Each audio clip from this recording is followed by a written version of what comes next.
चलिए हम लोग आगे अध्ययन करते हैं वास्तविक संख्याएं, रियल नंबर्स। हमने बताया है कि वास्तविक संख्याएं वे संख्याएं होती हैं जो सरल रेखा पर प्राप्त होती हैं। हमें सरल रेखा हमने बना लिया है कई बार, फिर से बनाते हैं। जीरो के इधर धनात्मक दाईं तरफ और जीरो के बाईं तरफ ऋणात्मक संख्या है, एंड सो ऑन। ये एरो बताता है हमारा कि हम धनात्मक दिशा में जितना चाहें उतना और ऋणात्मक दिशा में जितना चाहें उतना आगे बढ़ सकते हैं। तो सरल रेखा। अब हम चाहें तो इसको थोड़ा सा और आगे बढ़ा सकते हैं। हम और आगे बढ़ा लेते हैं ताकि समझने में आसानी होगी। इधर -5, -6, -7, -8, -9 एंड सो ऑन। इधर 5, 6, 7, 8, 9 एंड सो ऑन। ठीक, तो हम इसका वर्गीकरण फिर से करते हैं। अब सबसे पहले हम लोग देखेंगे प्राकृत संख्याएं। प्राकृत या कहीं पे आपको मिल जाएगा प्राकृतिक संख्याएं। प्राकृतिक संख्याएं, इसमें हम लोग क्या करते हैं, संख्या रेखा पर स्थित बिंदु 1, 2, 3, 4, 5, 6, 7, 8, 9, अर्थात हम यहाँ लिखेंगे 1, 2, 3, 4, 5, 6, 7, 8, 9 एंड सो ऑन। हमने केवल संख्या रेखा पर से संख्या 1 को प्रदर्शित करने वाले बिंदु, संख्या 2 को, संख्या 3, 4, 5, 6, 7, 8 को हमने यहाँ से उठा लिया। यहाँ से उठा लिया मतलब अब संख्या रेखा अगर देखा जाए हमारी, तो यहाँ से ऐसे ऐसे ऐसे ऐसे ये निकल जाएगा। जब ये निकल जाएगी संख्याएं तो हमारी संख्या रेखा ऐसे हो जाएगी ना। ठीक, तो हमने क्या किया, इन संख्याओं को यहाँ से उठा लिया। 1, 2, 3, 4, 5, 6, 7, 8, 9 और इसके आगे भी रहेगा 10, 11, 12 ऐसे चला जाएगा।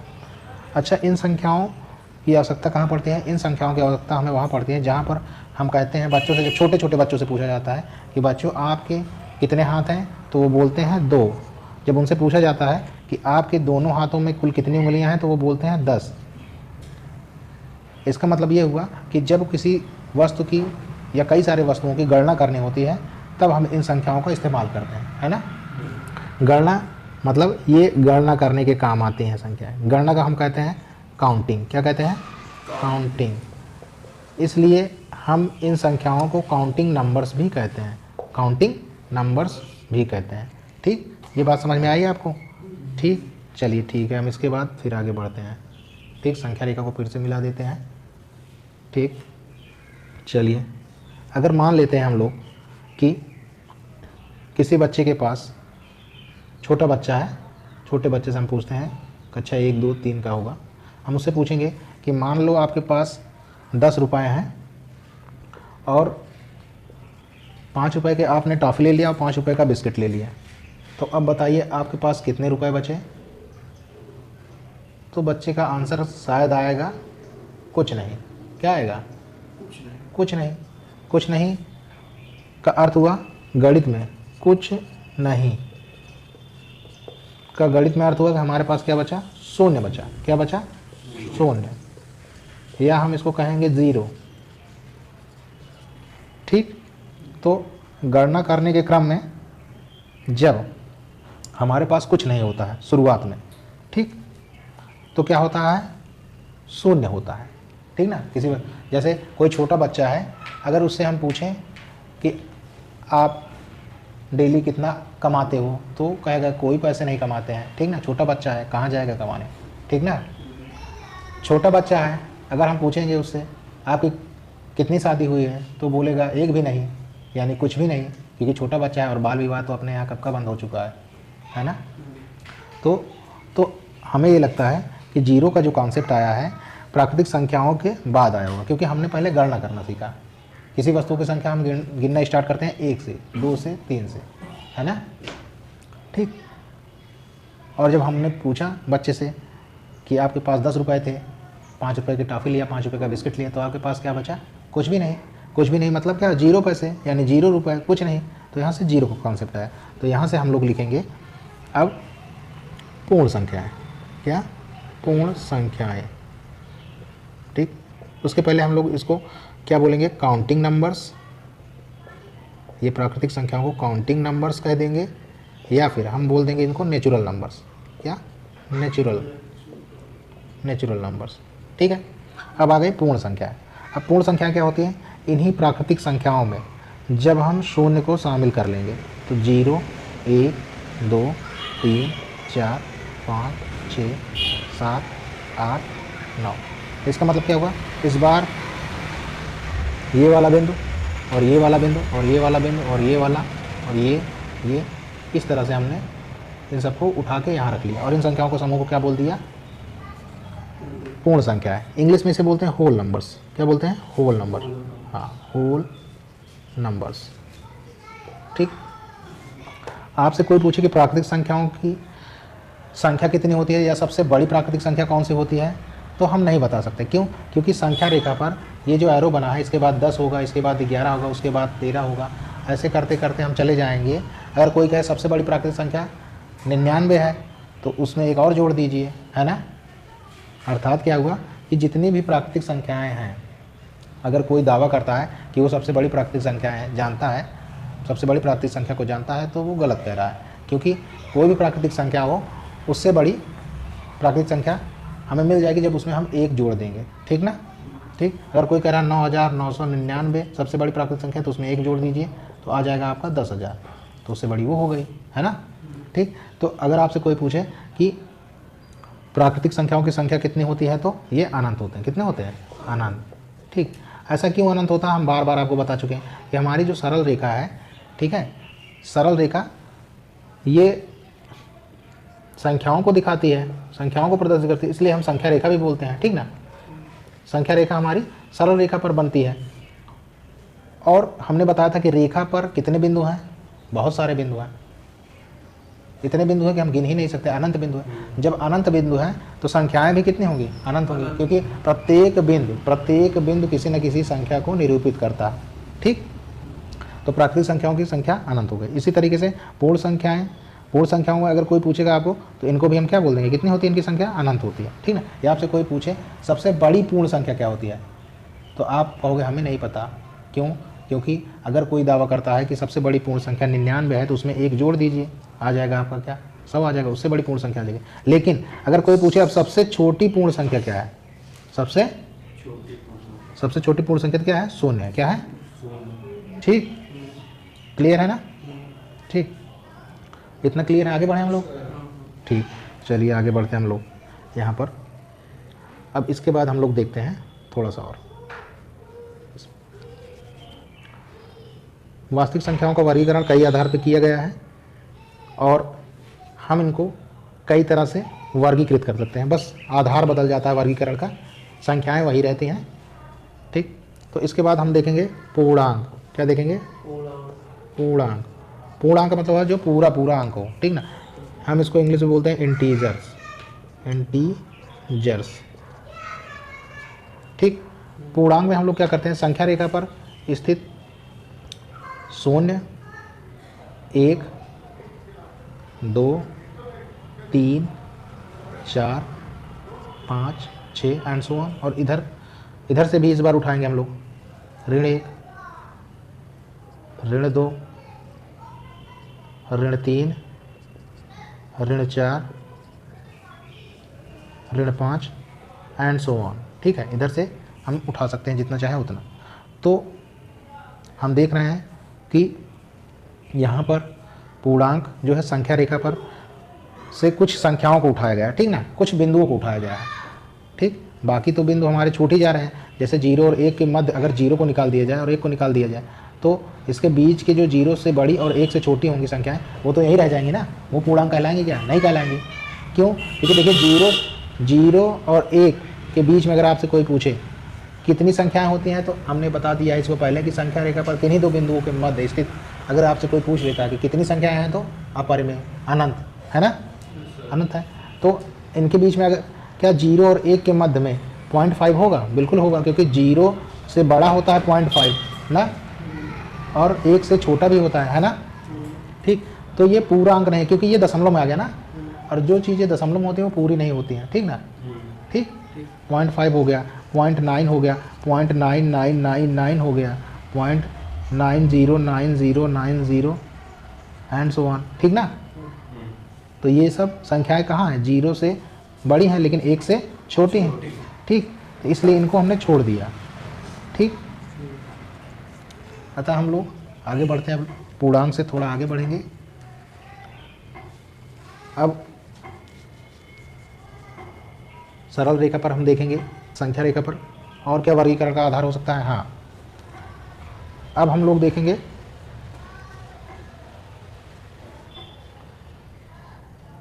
वर्गीकरण का एक अलग आधार देखेंगे। यहाँ पर एक सम संख्या है और विषम संख्या है। ये सम और विषम क्या होता है, इनकी परिभाषा क्या होती है? देखिए, सम संख्याएं ऐसी संख्याएं जिनको हम समान भागों में बांट सके, समान भागों में बांट सकते हैं, ठीक है। और समान का मतलब 2 समान भागों में बांट सके, ठीक ना। जैसे देख लीजिए, 2 समान भागों में बंटने वाली संख्याएं। उदाहरण के लिए हम मान लेते हैं कि हमारे पास 10 रुपये हैं। कितने? 10, ठीक है। और 10 रुपये को हमें 2 लोगों में बांटना है। कितने? 2 लोगों में बांटना है। तो 5 रुपये और 5 रुपये के 2 हिस्से बन जाएंगे, ठीक ना। इतना क्लियर है? तो यहाँ पर संख्या 10 हमारी क्या कहलाई? एक सम संख्या है। क्या कहलाई? सम संख्या है, ठीक है। सम को इंग्लिश में हम लोग बोल देते हैं इवन नंबर्स, ठीक। और विषम को हम बोल देते हैं ऑड नंबर्स। क्या? ऑड नंबर्स, ठीक। तो 10 हमारी क्या हो गई? सम संख्या हो गई, ठीक है। क्लियर? मतलब कि ऐसी संख्याएं जिनको हम 2 समान भागों में बांट सकें, वो क्या हो जाएंगी? हमारी सम संख्या, ठीक है। चलिए इस पर थोड़ा सा और आगे हम लोग देख लेते हैं कि हमारी सम संख्याएं और क्या हो सकती हैं। हम यहाँ पर 2 को लिखते हैं। 2 क्या होगी? हमारी सम संख्या होगी कि अगर हमारे पास 2 आम है तो उसको 2 लोगों में 1 आम और 1 आम करके बांटा जा सकता है।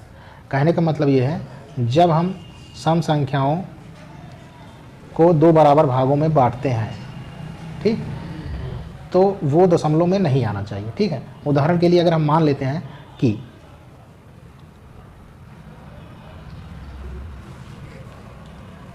3 आम है हमारे पास और 2 लोगों में बांटना है, तो 2 लोगों में बराबर बांटना है, तो हम बराबर कैसे दे पाएंगे? दे ही नहीं पाएंगे, क्योंकि फिर यहाँ पर 1.5 यानी 1 और आधा हिस्सा, ठीक ना, 1 और आधा हिस्सा आम का देना होगा एक व्यक्ति को और 1 और आधा हिस्सा देना होगा दूसरे व्यक्ति को। तो यहाँ पर क्या देख रहे हैं हम लोग? जब 3 आम को 2 लोगों में बराबर बांटने की कोशिश कर रहे हैं हम, तो यहाँ दशमलव में आ जा रहा है ना, ठीक। तो संख्या 3 जो हुई हमारी सम हुई? नहीं हुई ना, जो सम नहीं हुई, ठीक।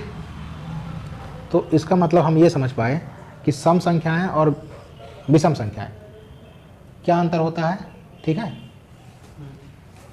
क्या अंतर होता है कि ये संख्याएं जो होती हैं ये 2 से विभाज्य हैं। क्या है? 2 से विभाज्य हैं, ठीक। देख लीजिए, जैसे हमारा 2 हो गया, 4 हो गया, 6 हो गया, 7 हो गया, 8 हो गया, सॉरी 7 नहीं है, 8 हो गया, 9 भी नहीं होगा यहाँ पे, ठीक है। यहाँ पे 10 होगा, 12 होगा, ठीक, 2 से विभाज्य है, ठीक। अच्छा, हम क्या देख रहे हैं यहाँ की जितनी भी सम संख्याएं हैं, पहले वाले में 2 जोड़ दे रहे हैं तो हमें अगली सम संख्या मिल जा रही है, ठीक ना। या यूँ कह लीजिए कि जो 12 है वो 10 से कितना ज़्यादा है? 2 ना, यानी 12 में कितना घटा दे? 2, ठीक ना, ठीक। तो यहाँ पर प्रत्येक संख्या अपने पहले वाली से 2 ज़्यादा है या पहले वाली संख्या को प्राप्त करने के लिए बाद वाली संख्या में 2 हम घटा दें तो हमें पहले वाली संख्या मिल जाएगी, है ना। समझ पा रहे हैं आप? ठीक, चलिए आगे बढ़ते इसमें थोड़ा सा और देख लेते हैं। अब हम लोग देखेंगे क्या शून्य एक सम संख्या है। चलिए देख लेते हैं।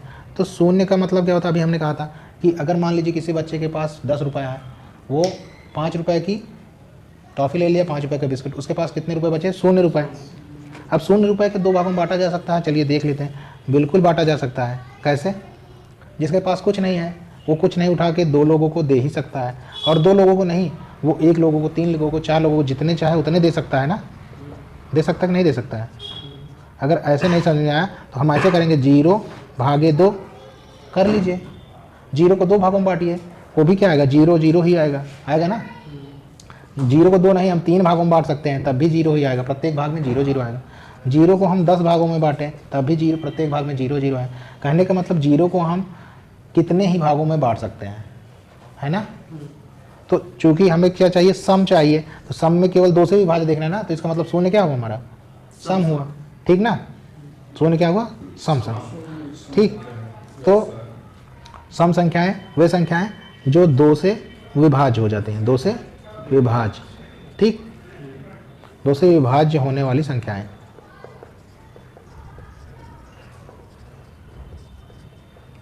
ठीक,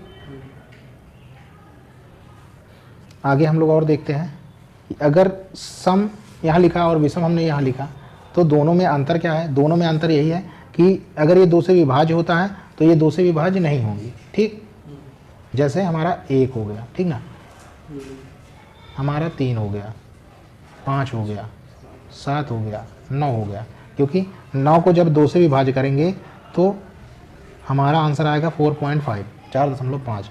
या यूँ समझ लीजिए कि 9 रुपये हैं और 2 लोगों में बांटने हैं, 9 रुपये को 2 व्यक्तियों में बांटने हैं, तो एक व्यक्ति का हिस्सा कितना आएगा? 4 रुपये 50 पैसे, इतना ही आएगा ना। इतने रुपये प्रति व्यक्ति आएगा। ठीक, तो ये 2 से बढ़ तो जा रहा है, लेकिन यहाँ पर दशमलव में आ जा रहा है, ठीक ना। दशमलव में नहीं आना चाहिए हमारा।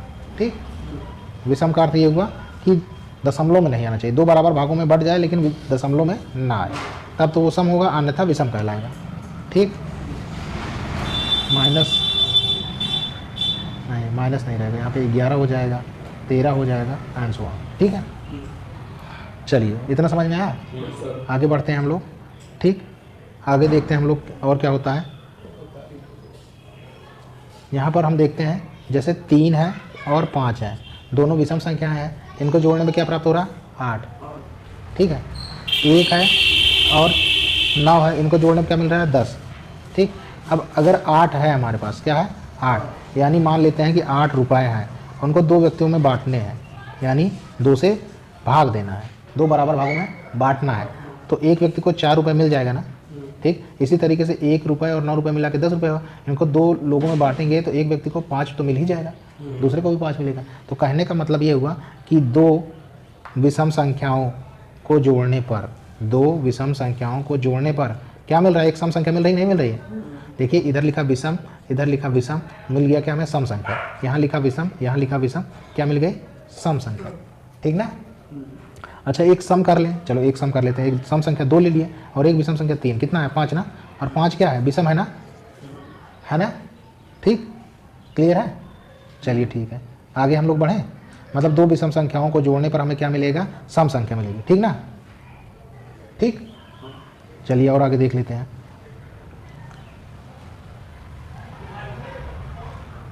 यहाँ हम लिख देते हैं विषम संख्या प्लस विषम संख्या बराबर आ जाएगा सम संख्या। ठीक है। अच्छा, एक विषम अभी हमने देखा और एक सम देखा, इनको जोड़ने पर क्या आ रहा था? विषम आ रहा था। ठीक ना, क्लियर है। अच्छा, एक विषम एक विषम। अच्छा, 2 सम ले लेते हैं, एक सम संख्या और एक सम संख्या, देखते हैं अब क्या आता है। एक सम संख्या लिखे हम 2 और दूसरे लिए 4, दोनों को जोड़ने पर 6 है ना, और 6 क्या होता है? हमारा सम संख्या। ठीक ना, 2 सम संख्याओं को क्या जोड़ेंगे तो क्या मिलेगा? सम संख्या मिलेगी। ठीक, क्लियर है ना। आगे बढ़ें, चलिए आगे देखते हैं हम लोग। एक काम और कर लेते हैं हम लोग। चलिए 2 में -2 जोड़ लेते हैं। 2 में -2 का क्या आएगा? 0 आएगा। अब यहाँ समझने वाली बात क्या है? 2 एक सम संख्या है और -2 भी एक सम संख्या है। क्यों? क्योंकि -2 को अगर 2 बराबर भागों में तो -1 और -1 मिलेगा, है ना। -2 का मतलब ये हुआ कि किसी के पास 2 रुपये का कर्ज है, ठीक है, तो उसे -1 और -1 में हम बांट ही सकते हैं, और दोनों को जोड़ने पर क्या मिला? शून्य मिला, ठीक। तो यहाँ पे देखो सम और सम को जोड़ने पर शून्य मिला ना, इसका मतलब ये हुआ कि जो शून्य हमारी कैसी संख्या है? सम संख्या, ठीक। क्लियर हुआ? आगे बढ़े हम लोग, ठीक। चलिए आगे बढ़ते हैं हम लोग। तो यहाँ पर हमने विषम विषम जोड़ के देखा, सम मिला, विषम और सम जोड़ के देखे, विषम मिला, सम और सम जोड़ के देखे तो क्या मिला? हमें सम संख्या मिली, ठीक है ना। इतना क्लियर है? आगे बढ़े हम लोग, ठीक। चलिए आगे बढ़ते हैं। सम और विषम क्लियर हो गया कि सम संख्याएं उन संख्याओं को बोलेंगे जो ठीक 2 बराबर भागों में बट जाएं और बटने के बाद वो उनको दशमलव में न प्राप्त किया जाए, मतलब वो पूरी की पूरी रहे, ठीक। और विषम संख्याएं वे संख्याएं जो 2 से पूर्णतः विभाज्य नहीं होती हैं, ठीक है। इसके बाद हम लोग आगे देखेंगे कि संख्याओं को और किस आधार पर वर्गीकृत किया जाता है? विभाज्यता के आधार पर, भाज्य और अभाज्य। अभी तक हमने देखा था कि केवल संख्याओं को केवल 2 से विभाज्य करना था। अभी हम देखेंगे किसी भी संख्या को किसी भी संख्या से, 2 के अलावा किसी भी संख्या से, 2 से, 3 से, 4 से और कितने भागों में बांटा जा सकता है। अभाज्य संख्याएं या रूढ़ संख्याएं, या रूढ़। भाज्य संख्याओं को कहा जाता है कंपोजिट नंबर्स, कंपोजिट नंबर्स, और इनको कहा जाता है प्राइम नंबर्स, प्राइम नंबर्स, ठीक। इनको कहा जाएगा प्राइम नंबर्स। क्लियर है ना इतना? ठीक। चलिए इनकी परिभाषा हम लोग देखते हैं। इसकी परिभाषा ये है कि भाज्य संख्याएं ऐसी संख्याएं जो स्वयं व एक के अतिरिक्त किसी भी संख्या से भाज्य हो, ठीक। और अभाज्य में क्या होता है? ठीक इसका उल्टा होता है, ठीक। क्योंकि हमने पहले ही बता दिया है कि यहाँ पर भाज्य लिखा है, यहाँ पे अभाज्य। आ लिखने से क्या होता है? इसकी सारी प्रॉपर्टी, सारे गुण बदल जाते हैं, सारी विशेषताएं बदल, ठीक है। तो यहाँ पर विभाज्यता के स्वयं और एक से विभाज्य होने वाली, एक से विभाज्य संख्याएं। उदाहरण के लिए हम लोग देख लेते हैं इसमें क्या होता है। चलिए इसको मिटा दें, ठीक। आगे बढ़ते हैं हम लोग।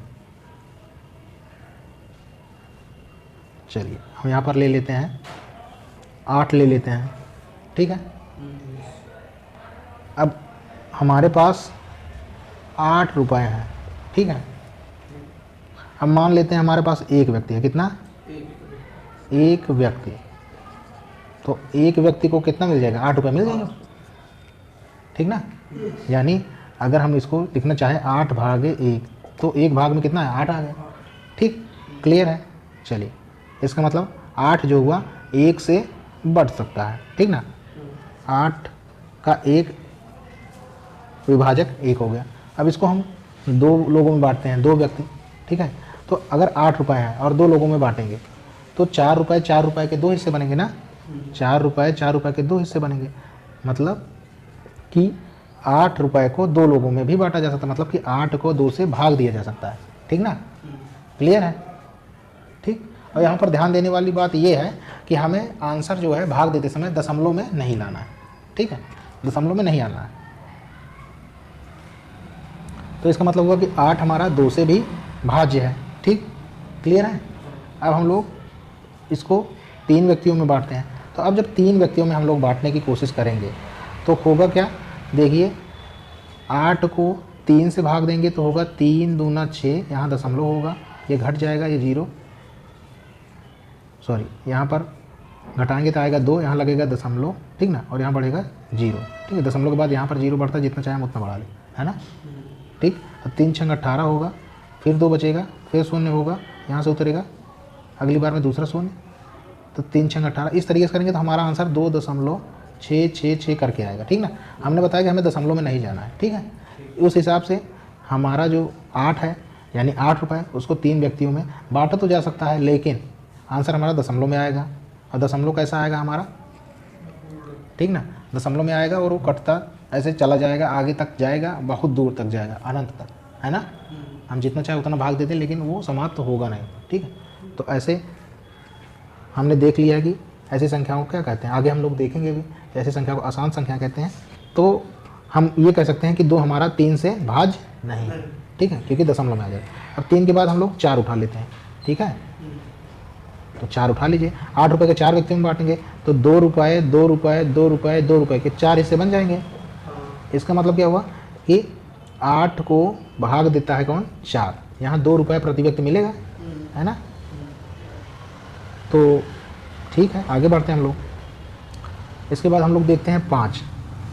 तो 5 व्यक्तियों में 8 रुपये को जब बांटा जाएगा तो क्या होगा, 8 को 5 से भाग देना। इसका मतलब यही हुआ कि 5 एकम 5 होगा, घटा देंगे, यहाँ 3 है, यहाँ दशमलव लगेगा, यहाँ 0 बढ़ जाएगा, तो 0 को यहाँ उतार लेंगे, है ना। 5 अंक 3, आंसर हमारा 1.6 रुपीज़ प्रति व्यक्ति, मतलब कि 1 रुपये 6 पैसे 60 पैसे प्रति व्यक्ति को मिले, है ना। तो दशमलव में हमें नहीं जाना, इसका मतलब 5 भी नहीं होगा, ठीक है। 5 व्यक्तियों में भी नहीं बांटा जा सकता 8 रुपये को बराबर बराबर, क्योंकि यहाँ पे दशमलव आ जा रहा है। हमें ध्यान रखना है कि दशमलव में आंसर नहीं। 6 करके देखेंगे, तो 6 करके देखेंगे तब भी हमारा दशमलव में ही आएगा। करके देख लेते हैं, 6 से भाग दीजिए, 6 कम 6, यहाँ पर आएगा 2, यहाँ दशमलव लगाएंगे, यहाँ 0 बढ़ेगा, उस 0 को यहाँ 6 3 18, फिर यहाँ 2 बचेगा। तो इस तरीके से 1.3333 रुपीज़ प्रति व्यक्ति आएंगे, ठीक है। तो ये हमारा फिर से दशमलव में आ रहा है, ठीक ना, ठीक, दशमलव में आ रहा है, इसलिए हमारा गड़बड़ हो गया। जहाँ दशमलव में जाएगा वहाँ हमारा वो भाज्य नहीं रह जाएगा। तो 8 रुपये 6 व्यक्तियों में बांटने पर ढंग से बट नहीं पा रहा है पूरा, ठीक है। तो दशमलव में नहीं होगा। 7 से करके हम लोग देखेंगे, 7 से करके देखेंगे तो भी आएगा दशमलव में, ठीक है। आप करके देखिएगा, इसका आंसर क्या आएगा हम लिख दे रहे हैं, आप भाग करके देख लीजिए, 1 4 2 8 5 7, और यही बार बार आएगा, ठीक है। ये बार बार ऐसे आता चला जाएगा, ठीक। तो ये भी दशमलव में है, इसलिए हमने इसको छोड़ दिया। आगे बढ़ते हैं। अब 8 रुपये को 8 व्यक्तियों में बांटेंगे। 8 रुपये को 8 व्यक्तियों में जब बांटेंगे तो क्या होगा, 8 रुपये 8 व्यक्तियों में 1 रुपये प्रति व्यक्ति मिलेगा, है ना, ठीक। 1 रुपये प्रति व्यक्ति मिल जाएगा, 1 रुपये प्रति व्यक्ति, ठीक। तो इसका मतलब ये 8 से भी भाज्य है, ठीक। चलिए इसके आगे भी हम लोग करके देखते हैं। क्या 8 रुपये को 9 व्यक्तियों में बांटा जा सकता है? बांटा तो जा सकता है, लेकिन फिर दशमलव में आ जाएगा आंसर हमारा। समझ पा रहे हैं आप, ठीक। तो इसलिए हम यहाँ पे छोड़ देंगे। इसका मतलब ये हुआ कि हमारी जो संख्या 8 हुई उसको हम 1 से भाज्य दे सकते हैं और 2 से भाज्य दे सकते हैं, 4 से और 8 से, ठीक ना। यहाँ पर देखने वाली बात यह है कि ये 8 से भी बढ़ जा रहा है यानी स्वयं से, और 1 से तो बढ़ ही रहा है, ठीक ना। इतना क्लियर हुआ।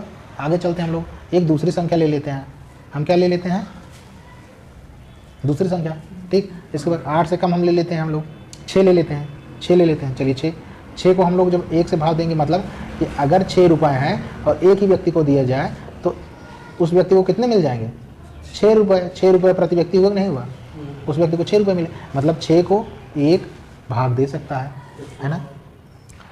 अगर हम 6 को 2 बराबर भागों में बांटें, यानी 2 लोगों में बराबर भागों में बांटें, तो 3 रुपये प्रति व्यक्ति बढ़ जाएगा, कोई दिक्कत नहीं है ना। इसका मतलब 6 को 2 लोगों में भी बांटा जा सकता है, ठीक। अब हम 6 को 3 व्यक्तियों में बांटेंगे, रुपए 6 को 3 व्यक्तियों में, 6 रुपये हैं 3 लोगों में, तो 2 रुपये के 3 हिस्से बन जाएंगे ना, तो 2 रुपये प्रति व्यक्ति हुआ ना, ठीक। तो ये हमारा 3 से भी विभाज्य है, ठीक है। आप यहाँ करके देख लीजिएगा कि 3 दूना 6, शेषफल क्या आएगा, शून्य। ऐसा भी समझ लीजिए कि हम जब भाग देते हैं तो शेषफल क्या है, शून्य है, ठीक है। और दशमलव में आंसर भी ना आए, ठीक। अभी हम समझाएंगे कैसे और आगे। चलिए 3 हो गया, 3 व्यक्तियों, अब 4 व्यक्तियों में बांटेंगे। 4 व्यक्तियों में बांटते हैं, देखिए 4 व्यक्तियों में 6 रुपये को बांटेंगे तो 4 एकम 4 होगा, यहाँ घटा देंगे तो 2 बचेगा, यहाँ दशमलव लगाए 0, 4 5 6 20। अब यहाँ शेषफल शून्य तो आ रहा है, ठीक है, लेकिन हमारा आंसर दशमलव में आ जा रहा है, ठीक ना। अब एक व्यक्ति को 1.5 रुपये मिलेंगे, 1 रुपये 50 50 पैसे ना, तो ये हमारा विभाजक नहीं होगा, ठीक है। ऐसे 5 से करके हम लोग देखेंगे, कितने से 5, ठीक है 5 से करके देख लेते हैं हम लोग, 5 से करके देखिए, तो 5 से करेंगे हम लोग, देख लेते हैं कि 6 को हम 5 बराबर, 6 रुपये को 5 बराबर लोगों में बांटेंगे, 5 लोगों में बराबर बराबर बांटेंगे, तो 5 एक कम 5 हुआ, यहाँ घटाए हम, 6 में से 1 5 गए तो 1 बचा, यहाँ दशमलव लगाए, यहाँ शून्य, तो 5 दूना 10, शेष पर आ गया शून्य, लेकिन आंसर हमारा 1.2 है, दशमलव में आया, तो ये भी नहीं होगा, ठीक है, तो इसको भी हम नहीं रखेंगे। हाँ, इसके बाद हम लोग देख लेते हैं 6 रुपये को 6 व्यक्तियों में बांटेंगे तो 1 रुपये प्रति व्यक्ति मिलेगा, है ना, तो ये ठीक है, तो यहाँ पर हम 6 लिख सकते हैं। इसका मतलब क्या हुआ कि 6 को हम 1 से भाज्य दे सकते हैं, 2 से भाज्य दे सकते हैं, 3 से भाज्य दे सकते हैं, और 6 से खुद भी भाज्य होगा, मतलब ये 1 से भी भाज्य है और 6 से भी भाज्य है, ठीक है। इसी तरीके से हम लोग और आगे चले जाते हैं 4 की तरफ, क्या 4 की तरफ, तो 4 को अगर हम करके देखेंगे, अब 4 को 1 लोगों में बांटा जा सकता है ना, 4 रुपये मिलेंगे, 2 लोगों में बांटेंगे तो 2-2 रुपये मिलेगा, 3 लोगों में बटेगा नहीं, ठीक है। कैसे, 4 रुपये को 3 लोगों में हम बांटेंगे तो दशमलव आएगा, कि 3 एक कम 3, घटाएंगे, यहाँ 1 आया, यहाँ दशमलव लगता है तो यहाँ 0, जितनी बार चाहे हम उतनी बार बढ़ा सकते हैं, तो यहाँ से 1 अंक शून्य उतर गया, 3 तिरिक का 9 होगा, फिर 1 बचेगा, तो फिर वही प्रक्रिया दोहराई जाती रहेगी, है ना, इसलिए हम दशमलव, तो इसलिए 3 को नहीं लेंगे, 3 के बाद 4 लेंगे, ले लीजिए, तो 4 रुपये को 4 बराबर लोगों में, 4 लोगों में बराबर बराबर बांटना, 1-1 रुपये मिल जाएगा, ठीक। 5 में करेंगे तो दशमलव में आ जाएगा, ठीक ना, फिर 80-80 पैसे आएंगे, ठीक। 4 रुपये को 5 लोगों में अगर हम बांटते हैं तो क्या होगा बताइए, कि 4 को 5 से भाग देना है, तो यहाँ 0 बार जाएगा, 5 जीरा में 0, घटाएंगे, यहाँ 4 आया, यहाँ दशमलव लगेगा, इसके बाद यहाँ 0 जितना चाहो उतना बढ़ा लो, और 0 उतारो, 5 8 40, तो दशमलव में आया तो इसका कोई मतलब नहीं रहेगा, इसलिए हम इसको छोड़ देते हैं। तो इसका अर्थ ये होगा कि 4 जो है 1 से भी बढ़ जाएगा और 4 से भी बढ़ जाएगा, ठीक है। अब हम 2 को ले लेते हैं, 2 को हम 1 से बांट सकते हैं और 1 भागों में बांट सकते हैं और 2 भागों में बांट सकते हैं, ठीक ना, ठीक। लेकिन भाज्य की परिभाषा क्या है हमारी, भाज्य संख्याओं की परिभाषा ये है कि ऐसी संख्याएं जो स्वयं से और 1 से बढ़ के अतिरिक्त अन्य संख्याओं से भी बटे, जैसे 8 है, अपने और 1 के अतिरिक्त 2 और 4 से भी हो जा रहा है विभाजन, ठीक है। 6 है, 1 और 6 के अलावा भी तो यहाँ पर 2 और 3 ऐसी संख्याएं जो विभाजित कर रही हैं 6 को। 4 में देखिए 1 और 4 के अलावा 2 है ना ऐसी संख्या जो 4 को विभाजित करें ना, लेकिन 2 में देखेंगे हम क्या है कि 2 केवल और केवल स्वयं से और 2 से स्वयं से और 1 से विभाजित हो रही है ना, ठीक। और स्वयं से और 1 से विभाजित होने वाली संख्या क्या कहा जाता है, अभाज्य संख्या, तो यहाँ पर हम 2 लिख देंगे, ठीक है, क्लियर हुआ, ठीक। तो भाज्य संख्याएं, अब भाज्य संख्याओं में हम क्या करते हैं, आपको होमवर्क दे देते हैं। होमवर्क ये रहेगा कि आप 1 से लेकर 100 तक की भाज्य संख्याएं लिखिए और उसके विभाजक लिखिए, उसके विभाजक। जैसे अभी हमने लिखा था कि 8 जो है 1 से विभाजित होता है, 2 से विभाजित होता है, 4 से विभाजित होता है और 8 से विभाजित होता है, ठीक ना। तो एक तरफ ऐसे 8 लिख लिए, ऐसे लिख लिए, ठीक, क्लियर है ना, ठीक। चलिए आगे हम लोग बढ़ें, ठीक। यहाँ पर देखने वाली बात एक और है कि इसका मतलब क्या हुआ, सबसे छोटी विभाज्य संख्या अगर हम लोग देखें, भाज्य संख्या कौन सी होगी, जो प्राकृतिक संख्या में से, अगर प्राकृतिक संख्या हम लोग जानते हैं 1 2 3 4 5 6 7 ऐसे होता है, तो हमने देखा क्या है कि 2 हमारा क्या हो गया, अभाज्य हो गया, ठीक है। इसी तरीके से 3 भी होगा, क्यों, देख लीजिए, 3 को हम या तो 1 लोगों को दे सकते हैं, 3 रुपये हैं तो केवल 1 लोगों में जाएगा पूरा पूरा, या फिर 3 लोगों में जाएगा 1-1 रुपये करके, ठीक ना, यानी 3 के विभाजक 1 या 3। तो हमने देखा प्रश्न में जो स्वयं से और 1 से विभाज्य है वही संख्या क्या कहलाएगी, अभाज्य या रूढ़ संख्या कहलाएगी। तो 3 भी हमारा क्या हो गया बताइए, 3 भी हमारा क्या हो गया, अभाज्य हो गया। 2 यहाँ चलाया, 3 यहाँ चलाया, लेकिन 4 जो था, 4 1 से भी विभाज्य होता था, 2 से भी विभाज्य था और 4 से भी विभाज्य था ना। तो स्वयं और 1 के अलावा कम से कम एक विभाजक तो ऐसा मिला जो 4 को विभाजित करता है। तो 4 क्या हो गए, 4 सबसे छोटी प्राकृतिक सम भाज्य संख्या, ठीक ना, ठीक है ना, हाँ। और 2 हमारा क्या हो गया, 2 सबसे छोटी प्राकृतिक, ये प्राकृतिक संख्याएं हैं, ये प्राकृतिक संख्याएं हैं, ठीक है ना, ये ध्यान दीजिएगा, सबसे छोटी सम अभाज्य प्राकृतिक संख्या है, ठीक ना, क्लियर है। चलिए ठीक है, अच्छा यहाँ 2 तक तो मामला क्लियर हो गया, 2 हो गया, 3 हो गया, इसके आगे के सारे हो गए। हम यहाँ पर एक पे विचार कर लेते हैं। एक हमारी सम में आती है, सॉरी भाज्य संख्या में आती है कि अभाज्य संख्या में आती है, ठीक है। ठीक, तो परिभाषा हमें याद रखनी होगी कि जो संख्या स्वयं से और एक से विभाज्य हो वो संख्याएं हमारी क्या होंगी, अभाज्य संख्याएं होंगी, ठीक है। क्योंकि 4 यहाँ चला है तो 5 यहाँ बचेगा, ठीक ना। ठीक, यहाँ के लिए भी होमवर्क आप लोग लिख लीजिए कि 1 से लेकर 100 तक की संख्याओं, ठीक ना। जब यहाँ से आप भाज्य छाट लेंगे जो बचेंगे क्या होंगे, अभाज्य होंगे। हम एक पे विचार कर लेते हैं। एक रुपये है, 1 रुपये को 1 लोगों में बांटिए, 1 रुपये को 1 व्यक्ति में बांटें तो 1 रुपये को 1 व्यक्ति तो पा ही जाएगा, ठीक ना। क्या इसके और भी डिवीजन संभव है, इसके और भाग करने संभव है? 1 रुपये को हम 2 लोगों में बांट देंगे, चलिए 2 लोगों में बांट देंगे, लेकिन फिर दशमलव में आ जाएगा, 50-50 पैसे मिलेंगे ना, ठीक है। तो अब क्या हमारा जो संख्या 1 है क्या वो भाज्य या अभाज्य या भाज्य वाले में आता है? देख लेते हैं। जो स्वयं से और 1 से विभाजित हो, तो एक तो 1 से विभाजित हो रहा है और 1 स्वयं भी है और 1 है भी, ठीक।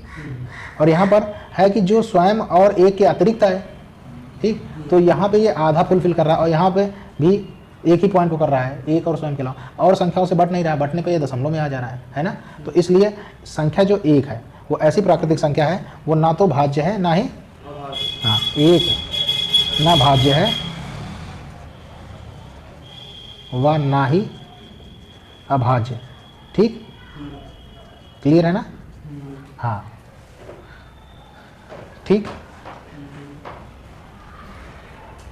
चलिए, तो आपने देख लिया यहाँ पर वास्तविक संख्या में कि प्राकृतिक संख्या, पूर्णांक, पूर्ण संख्या है, सम संख्या